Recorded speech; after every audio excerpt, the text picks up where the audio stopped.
ازاي تعرف ان البراند بتاعك بدأ يشتغل وهو فعلا شغال بشكل صحيح؟ هقول لك.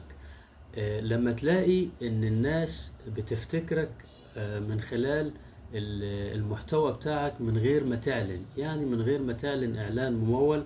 هتلاقي في ناس بتتفاعل معاك وشايفاك بالفعل وعارفاك وبيشاوروا عليك لما تنزل بوست او صورة او فيديو، ويقولوا ان ده انت كده بالفعل بدأت تبني براند حقيقي ليك. لما تلاقي الناس بيرشحوك لأصحابهم، لما تلاقي عميل بيجي يكلمك ويقول لك ان هو عارفك عن طريق كذا او كذا حد تاني يعني، ففي الحالة دي انت فعلا برضو بدأت تبني براند حقيقي ليك. انا عايز اقول لك باختصار ان البراند الحقيقي مش مجرد لوجو وخلاص، لا. البراند الحقيقي هو المحتوى بتاعك اللي هو بيأثر على دماغ العميل ويفضل موجود دايما قدام العميل.